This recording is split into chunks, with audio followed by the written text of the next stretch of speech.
Welcome back dear students. आज हम बात करेंगे कि यदि किसी फंक्शन को हम उसकी वैल्यूज़ जो हैं उनको बाय रेफरेंस यदि कॉल करवाते हैं तब क्या चेंजेस होते हैं फंक्शन की कॉलिंग में, या फिर जो फंक्शन एग्जीक्यूट होता है तो क्या वेरिएशंस आते हैं। तो इस वीडियो को देखने से पहले इसी प्लेलिस्ट में जो लास्ट वीडियो आपको इससे जस्ट ऊपर वाली मिलेगी जिसमें हमने रेफरेंस वेरिएबल की बात की है, तो आप उस वीडियो को ज़रूर देख लेना। उसको देखने के बाद जब आप ये वाला वीडियो देखेंगे तो आपको चीज़ें काफ़ी हद तक समझ में आएगी। और हाँ, इसके लिए ज़रूरी है कि आपको फंक्शन का कंसेप्ट भी पता हो। तो यदि वाली वीडियोस आपने नहीं देखी हैं तो आपको इसी प्लेलिस्ट में फंक्शंस भी मिल जाएंगे, यूज़र डिफाइंड फंक्शंस में, वो आप देख लेना। At least word type with argument तो देख ही लेना, उसके बाद इस वीडियो को देखना। ओके, तो चलिए हम कंटिन्यू करते हैं।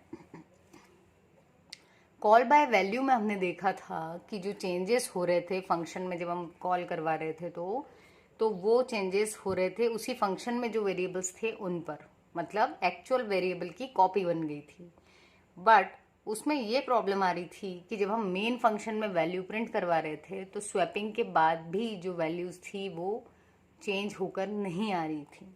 ठीक है, तो उसको ओवरकम करना था। मतलब हम ये चाहते थे कि जो ओरिजिनल वेरिएबल्स हों उसी में डायरेक्ट चेंज हो, कॉपी ना बने बल्कि ओरिजिनल में चेंजेस आए। तो रेफरेंस वेरिएबल का काम क्या है कि जो भी चेंजेस आएंगे वो किस में होंगे, ओरिजिनल वेरिएबल्स में। दैट इज वो जो चेंज इस फंक्शन में आके हो रहे हैं वो यदि मैं मेन में जाके प्रिंट करवाऊं तो भी परसिस्ट करेंगे वो चेंजेस। ठीक है, यदि आपने इससे जस्ट पहले वाली वीडियो नहीं देखी है कॉल बाय वैल्यू तो आप वो भी देख लेना। ठीक है, तो शुरू करते हैं हम। जब भी प्रोग्राम आपका एग्जीक्यूट होगा तब क्या होगा, देखिए अब एक चीज़ सभी को पता है कि जब भी फंक्शन एग्जीक्यूट होता है तो कहाँ से होगा, वो मेन से। ठीक, मेन फंक्शन सबसे पहले एग्जीक्यूट होगा और ये जो है ये है हमारा यूज़र डिफाइंड फंक्शन जो वैल्यू कोई भी रिटर्न नहीं करेगा। ठीक है, और स्वैप करवा रहा है ये वैल्यूज़ को। इस फंक्शन में मैंने प्रिंट नहीं करवाया, यदि हम चाहें तो यहाँ पर भी प्रिंट करवा सकते हैं ए और बी के वैल्यूज़ को। ठीक है, क्योंकि कॉल बाय रेफरेंस था तो हम इसको यहाँ प्रिंट करवाने की बजाय कहाँ करवा रहे हैं, मेन में। तो अभी आपको समझ में आएगा आगे। देखिए दो वेरिएबल्स लिए, एक एक्स और एक वाई। जब ये डिक्लेयर हुए तो ये जो एक्स और वाई था इनको कुछ मेमोरी एलोकेट हो गई। ठीक है, अब जब हम एग्जीक्यूट करेंगे तो हमको आउटपुट स्क्रीन पे मिलेगा एंटर 2 नंबर्स। यूज़र से ये प्रोग्राम 2 नंबर मांगेगा। मान लो यूज़र ने दे दिया 100 एंड 200, तो पहले क्या लिखा है, सी इन किस में जा रहा है, एक्स में, तो ये 100 किस में चला जाएगा, इस एक्स में, और 200 चला जाएगा इस वाई में। ठीक है, अब यहाँ तक तो हो गया। इसके बाद जैसे ही इस लाइन पर आएंगे ये स्वैप फंक्शन जो लिखा हुआ है उसको कॉल करवा रहे हैं हम। इसमें 2 आर्ग्यूमेंट थी इसलिए यहाँ पर भी 2 पास करवाइए आर्ग्यूमेंट्स। ठीक है, तो यहाँ पर क्या हो रहा है, फंक्शन कॉल हो रहा है। अब जैसे ही x और y की जो वैल्यू थी 100 और 200 वो यहाँ पर लिखा जाएगी। जब भी फंक्शन कॉल होगा ऑटोमेटिकली यहाँ पर x और y की वैल्यू रिप्लेस होगी। x की वैल्यू किस में आ गई, a के अंदर। अब a से पहले जो एम्परसेंट लगा हुआ है ये इसको बना देता है एक रेफरेंस वेरिएबल। ये ठीक वैसा ही है कि जैसे कई बार मान लो कोई बच्चा है, इसका नाम है चमन। ठीक है, और उसका स्कूल में नाम है चमन और घर पे उसका नाम है चिंटू। तो आप चमन को आवाज़ दोगे तो भी चिंटू आएगा, मतलब, और चिंटू को आवाज़ दोगे तो चमन आएगा। बात एक ही है, मतलब एक ही बंदे के हमने 2 नाम रख दिए थे, तो आप किसी भी नाम से उसको आवाज़ दोगे वही ना व्यक्ति बाहर आएगा उसके घर से।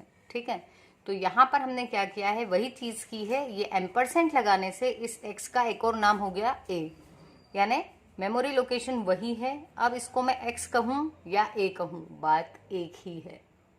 ठीक है, तो अगर हम ये एम्परसेंट नहीं लगाते तब क्या होता, तब ये a के लिए अलग से मेमोरी मिलती और इसकी x की वैल्यू उसमें कॉपी हो जाती। पर हमको कॉपी नहीं करना था, हमको क्या करना था, x में ही चेंजेस करना थे। इस कारण हमने क्या लिया, उसका रेफरेंस वेरिएबल। तो x का एक और नाम हो गया a, ऐसे ही y का दूसरा नाम हो गया b।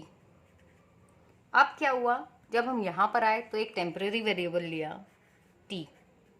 इस वेरिएबल में पहले a में जो वैल्यू थी, a किसका नाम है, इस x का, तो वो वैल्यू किस में चली गई, टी में। अब ए में कौन सी वैल्यू डाल दी, जो बी में थी। देखो बी में क्या था 200, वो किस में डाल दिया, ए में। तो ये रहा ए, इसके अंदर हमने लिख दिया 200। ठीक, अब बी के अंदर क्या लिख रहे हैं, जो टी में लिखा हुआ है। टी में क्या लिखा हुआ है 100, वो किस में चला जाएगा, इस बी में। ये काम हो गया इतना। अब जैसे ही ये फंक्शन का यहाँ तक एग्जीक्यूट होके ये वाला ब्रैकेट मिला, तो ये जो क्लोजिंग ब्रैकेट था, इसके बाद वापिस जो आपका कंट्रोल है वो कहाँ पर आ जाता है, जिस लाइन से वो गायब हुआ था, मतलब जंप करके ऊपर गया था, उसके जस्ट नेक्स्ट लाइन पे कंट्रोल फिर से आ जाता है। तो यहाँ पे क्या मिलेगा, यहाँ लिखा है हमने आफ्टर स्वैपिंग, तो ये एज इट इज प्रिंट होगा। After swapping x is equals to, x की क्या वैल्यू है अभी 200, and y is equals to, तो आउटपुट में मिलेगा पूरा y is equals to, y की वैल्यू कितनी है 100। तो अब यदि मैं देखूं तो देखो पहले मैंने 100 दिया था, वो किस में गया था, x में, और जबकि देखो अभी क्या हुआ है, स्वैपिंग होके x में 200 आ गया है, और 200 b में गया था, ठीक है, y में गया था, तो अब y में 100 आ रहा है, क्योंकि दोनों की वैल्यूज आपस में स्वैप हो गई। ठीक है, तो ये जो था ये था कॉल बाय रेफरेंस, जिसमें x और y का एक एक नाम बन गया a और b। इसलिए आपने जो भी चेंज किए वो ओरिजिनल डाटा में चेंजेस हुए, ना कि उसकी कॉपी में। जब कॉपी में चेंजेस होते हैं तो यहाँ प्रिंट करवाना ज़रूरी होता है, क्योंकि हम जब इस ब्लॉक से बाहर आ जाते हैं तो यहाँ पर उन वेरिएबल्स को कोई नहीं जानता। लेकिन जब आप रेफरेंस बना देते हो तो जो चेंज आप इसमें करोगे वो हर जगह दिखेंगे आपको। तो इसमें प्रिंट करोगे तो भी दिखेगा, और मेन में अगर प्रिंट करवा रहे हैं जैसे तो भी दिख रहा है। तो इसलिए मैंने इन चेंजेस को ग्लोबल कहा है। ठीक है, कि हम जो भी चेंजेस करेंगे वो ग्लोबल रहेंगे, क्योंकि जिस फंक्शन के ये लोकल वेरिएबल है आप डायरेक्ट उसी में चेंज कर रहे हो।